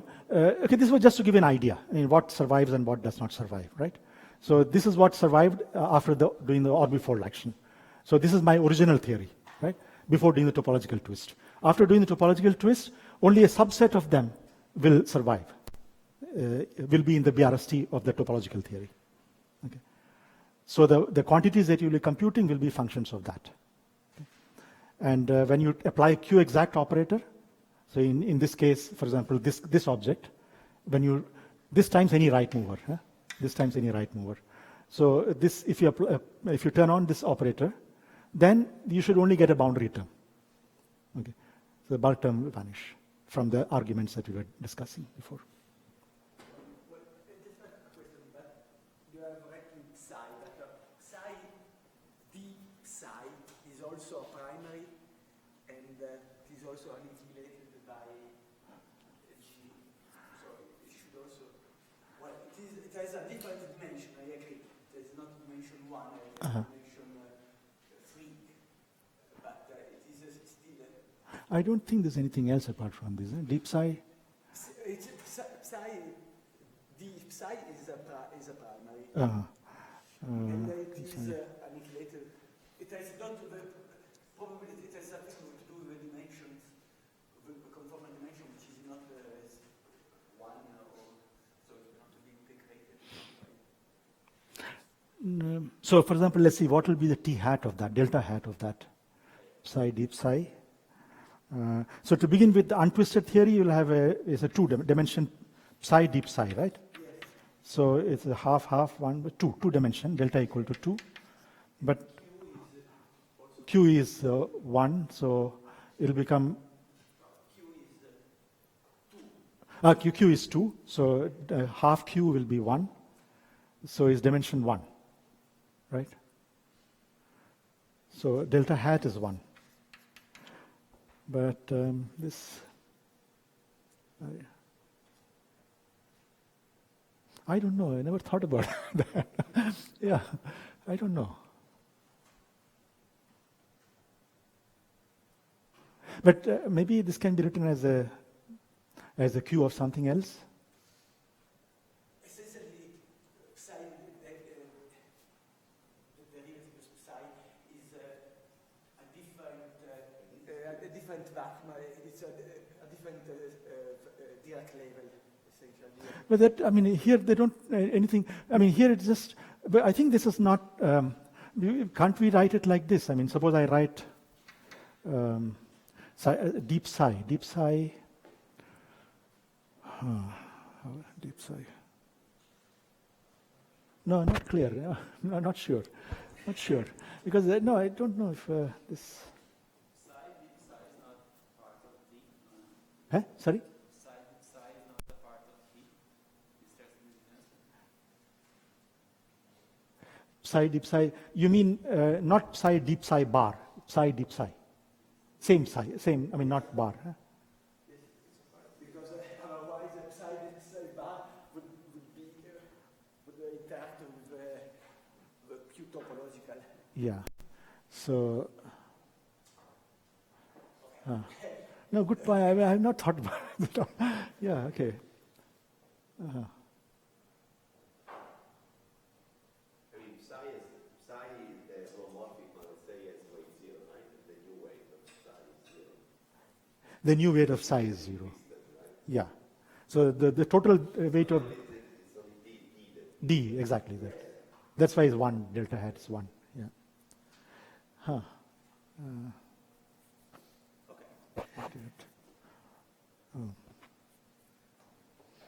I don't see also how this can be written as Q exact also. Or is it? Maybe. Is it bar? Yeah, what if I do something like deep psi?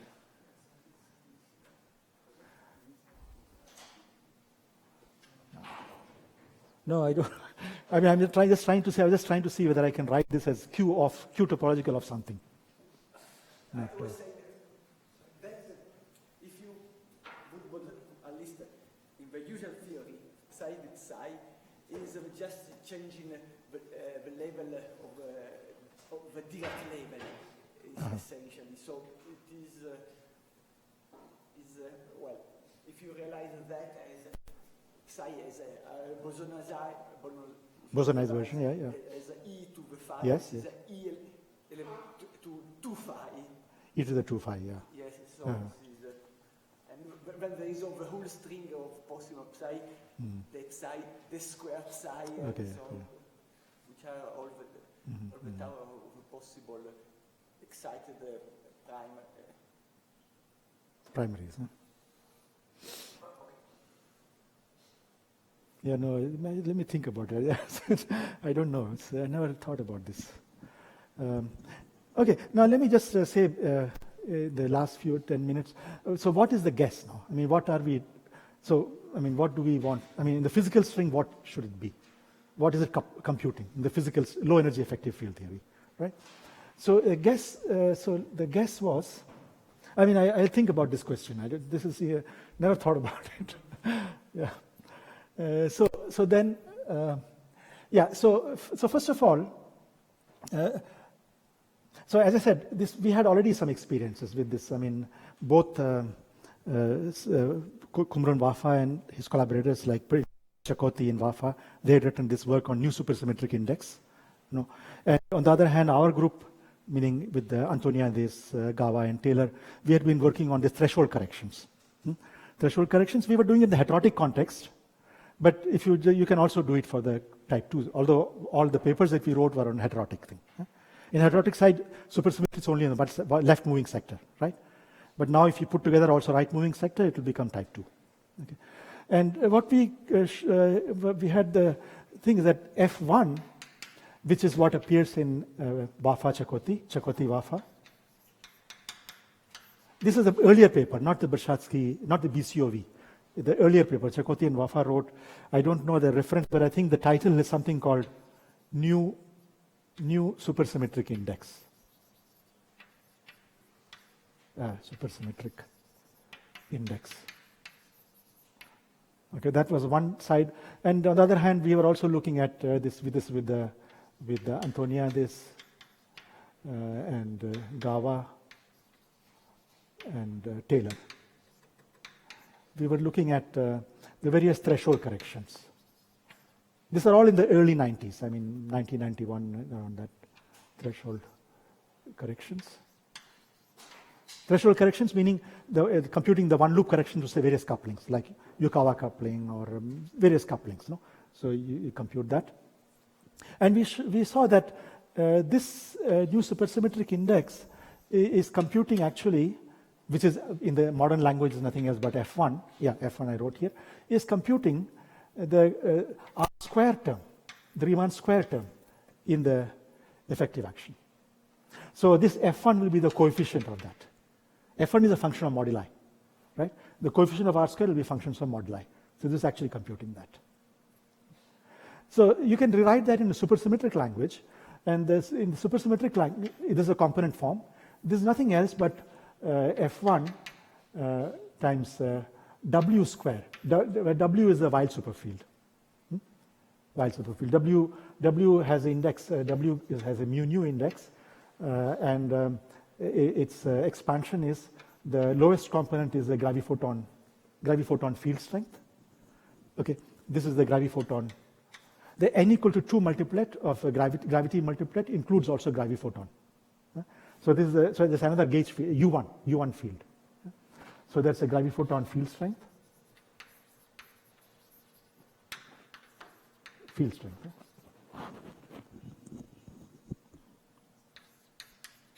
Plus the next term would be some the gravitini. I don't know, some gravity. So let me not write down the fermions. So, but the theta square term, so theta sigma mu nu lambda sigma theta times r mu nu lambda sigma. Okay, so this is what appears there. This expansion. So if you have this integrals, the superfield language, it is d2 theta times that. d4 theta, sorry. This is n equal to 2 theory. We have n equal to 2 theory. So 2, okay. So if you expand that now, F1 is a function of the chiral fields. F1 is a function of, I don't know, what shall I call it? Let me just call it T, W square. These are the chiral fields. This guy is T has a, its expansion is, maybe T is not a good, okay. So let's say, let me just call here T. T is the some moduli field, okay, and then the theta square term would be theta sigma mu nu, F mu nu. So these are the vector multiplets. Okay, the vector multiplets have such an expansion. Okay. Now, I mean, in n equal to 2, there are two types of matter multiplet you can write down. One is the vector multiplet or hypermultiplet. These are the two things. But here I'm focusing on the vector multiplet. Okay. Maybe later on I will make some comment about hypercase. But say the entire most of the discussion will be based on the will be about the vector multiplet. Okay. So if I make an expansion here, I will get a term. I can, because each Riemann tensor comes with 2 thetas, and I have to integrate 4 thetas. Okay. So this will give me a term like that. Okay. But more generally, this is what's computing. Notice also that the difference between this and the T bar operator is that this will come with the sigma mu nu bar. So one of them picks up a self-dual gauge field strength, other will be anti-self-dual gauge field strength. Similarly here, so one of them, the W mu nu is a self-dual, either it's up to your convention. You can call it self-dual or anti-self-dual, doesn't matter. But whatever it is, it has some particular duality property. Either self-dual or anti-self-dual. Okay, so this was the computation. So a natural guess then would be that since F1 is computing this, and F0 is computing without any W, okay, that's a pre-potential. F0 is just the pre-potential. Okay. Then a natural guess would be for Fg, it should be simply W to the 2G. No? That would be the first guess. Huh? So we are led to consider an amplitude like this. So what are, maybe here I can write.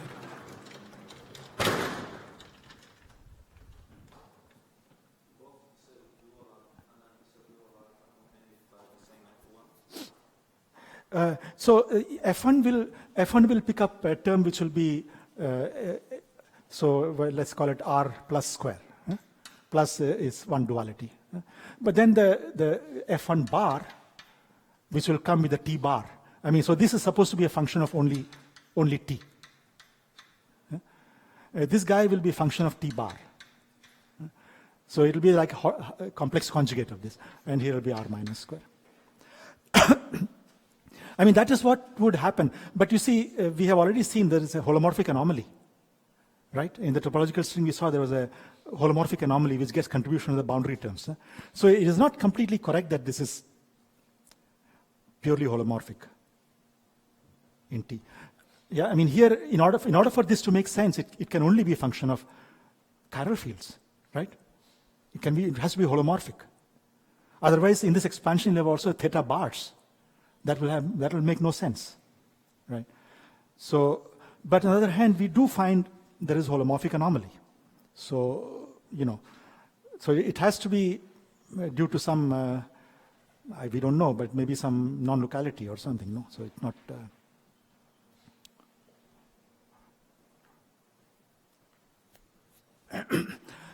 So what I was trying to say, so our, what we are kind of led to think is that perhaps this Fgs are couplings of W to the 2G. Okay.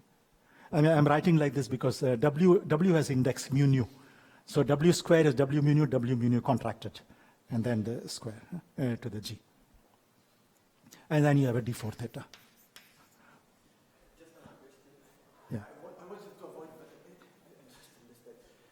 D4 theta means that you have 4 chiral thetas. Yeah. In the expansion there, since it's the chiral field, it should be up to 4 theta. There will be more terms. It's not just, Okay. Yeah, sure. There will be auxiliaries and so on. There will be, Okay. Yeah. And the second is, which one of the two theta are the same theta? There you write theta, sigma, mu, theta. Yeah. You have 4 thetas, so there you have an index of No, a couple of thetas, at least from the I mean, you can also, from dimensional point of view. Where every theta has a chiral space. yeah, correct. So it is Undotted index, yeah. so there is there are 2 indices, there's a theta alpha. So I should put here, this is epsilon ij here, yeah. Okay.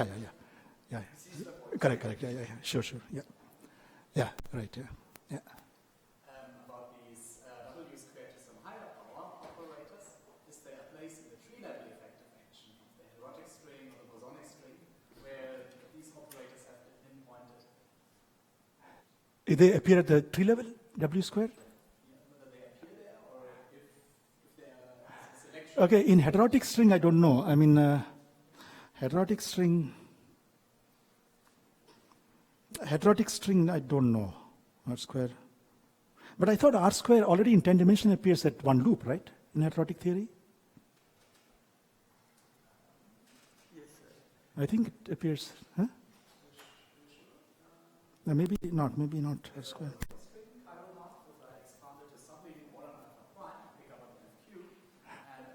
So already you say tree level appears, R square. Yeah, okay, so in type 2a, R to the 4 appears, right? At the tree level. Okay, I think tree level, type 2 might be too many symmetries. So Yeah, so it's R to the 4 appears there, right? In type 2a, R to the 4 appears, yeah. So heterotic, yeah, I think so, you're right. Heterotic, it appears already, R square, correct. Yeah. Yeah, but I mean here, Okay, first of all, this is R square, right, in type 2 theory. This is type 2 discussion. Now, if I expand, I mean, if I look at this expansion, you won't get R to higher powers, not just R square. Because, you see, each R comes with 2 thetas, right? So R square already saturates all theta, right? So this, if I make an expansion in the component form, this will involve something like R square, of course, some particular self-duality property, either self-dual or anti-self-dual, and T plus square, T plus to the 2 G minus 1. T plus square to the G minus 1. T plus is this guy, the graviphoton field strength. So that's what will appear, yeah. Yeah. So how many orders of matter prime do you need to go up when you add a pair of gravity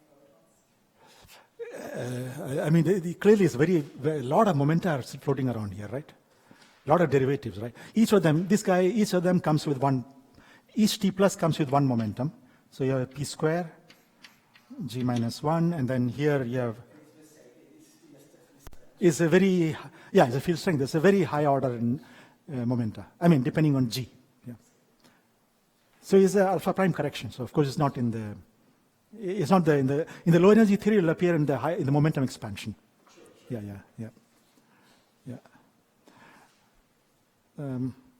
Okay, so this is what we are now. So we want to do what we want to. So this is our guess, no? So what our aim here will be to actually compute this amplitude. Okay, in the physical type 2 string theory. Okay, I mean nobody can compute it in higher genus surfaces, right? But you know what we can do by various tricks. Okay, by using particularly this chiral bosonization formulae of Verlinde and Verlinde. No, we can show that at the end of the day, all the space-time part cancels, all the ghosts cancel, super ghosts, everything cancels, and what is left with is the internal theory, and the internal theory also is not the original internal theory, is a twisted internal theory. You know? So that is the aim of these lectures. So we'll end up showing that. So if we don't calculate, I mean, there's no way to calculate in higher genus level, but what we'll do is we'll take this amplitude and step by step use this Verlinde formulae, chiral bosonization formulae, and then you'll see that after spin structure sums, okay, you need to do the spin structure sums, effectively, I mean, all the space-time part cancels, the R4 part cancels, because the theory is R4 times the Calabi-Yau, right? R4 part cancels between the boson and fermion. Okay. Yeah, the kinematic term, you have to extract the momentum. You take the momentum, extract the momentum, yes, right? And after that, you set the momenta to 0. So, okay. Yeah, then all those cancel, the ghosts cancel, ghost, super ghost, everything cancels. And what is left is the internal theory, but internal theory also is coming with a twisted version, you see. So that shows the equivalence finally between this physical amplitude and the topological FG. So that will be the aim. Note that here the T plus, by the way, R plus vertices we all know. The R plus, I mean, or the graviton vertex we all know, right? Graviton vertex, so the G mu nu vertex or Gij vertex is simply dxi plus whatever. I mean, again, never trust the signs and the i's and so on. It's p dot psi I from the left and similarly from the right. No, and that will be the so the G mu nu. Let me put here G mu nu from the right. That will be the vertex for the G, right? But the graviphoton is a Ramon-Ramon field, right? Because after all, you see that this is related to, in this expansion, is related like that, right? So, I mean, you start from a Ramon-Ramon field, you apply a SUSY transmission on the left, and then SUSY transmission from the right. So you get 2 thetas, and then you get Neveu-Schwarz field. So that's so this will be Ramon-Ramon fields, RR fields. So the picture would be that I take the two NS fields, NS. When I say NS, meaning two NS, left and right both, and two G minus 2 fields. RR, NS. So this is the computation we'll be doing. Okay, maybe one can just stop here because now, yeah. So in the next lecture, I will start discussing a little bit about the higher genus because this whole discussion will be for G greater than 1. So there are various subtleties that one has to worry about and some of the mathematical aspects. And then go over to the, perhaps already in the next lecture or the third lecture, I will describe the chiral bosonization of Verlinde et al. That's the results. Okay. And then apply those things to this amplitude. Okay. Thank you.